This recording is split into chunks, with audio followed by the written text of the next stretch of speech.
It's late, and this confession still feels unreal to say out loud. I didn't catch my partner cheating in some dramatic movie scene. No lipstick on a collar. No stranger running out the door. It was quieter than that. And somehow, that made it worse.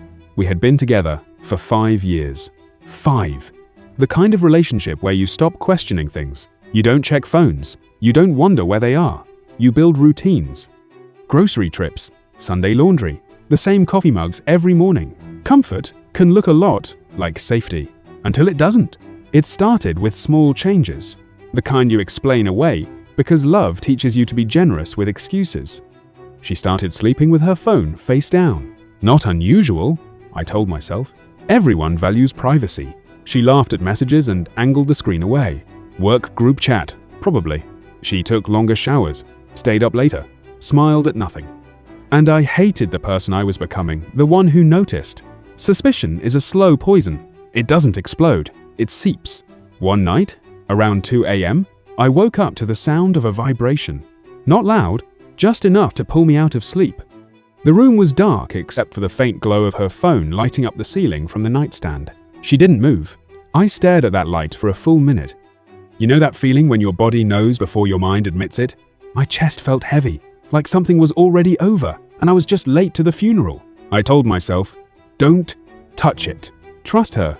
Be better than this. But curiosity is louder after midnight. I picked up the phone. It unlocked with her face. And for a second, I almost put it back, because it felt like crossing a line I couldn't uncross. Then the message preview slid down. A name saved as a woman's name. Someone I'd never heard before. The text read, "Wish you were still here." Still here. My hands went cold. I opened the chat. There wasn't one message. There were months. Pictures I didn't scroll long enough to fully see. Plans. Inside jokes. A version of her I didn't recognize. Soft. Flirty. Alive in a way she hadn't been with me in a long time. And the worst part? She told him things she stopped telling me. About her day. Her fears. Her stress. Her dreams. I wasn't just being replaced physically. I was being erased emotionally. I sat there in the dark, reading the timeline of my own disappearance. Trips, she said, were with friends. Late meetings. Sudden errands. Every memory rearranged itself into evidence. There was no dramatic confrontation in that moment. No shaking. No crying. Just silence.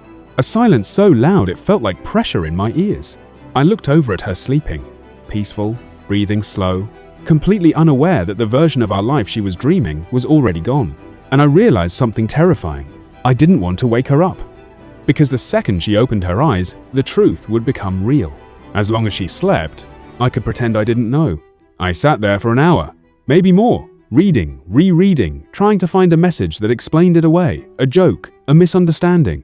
Something that would let me go back to sleep beside her like nothing changed. There wasn't one. When she finally stirred, I gently placed the phone back. I lay down, closed my eyes, and waited for morning like it was a verdict. She woke up smiling, kissed my shoulder, asked what I wanted for breakfast.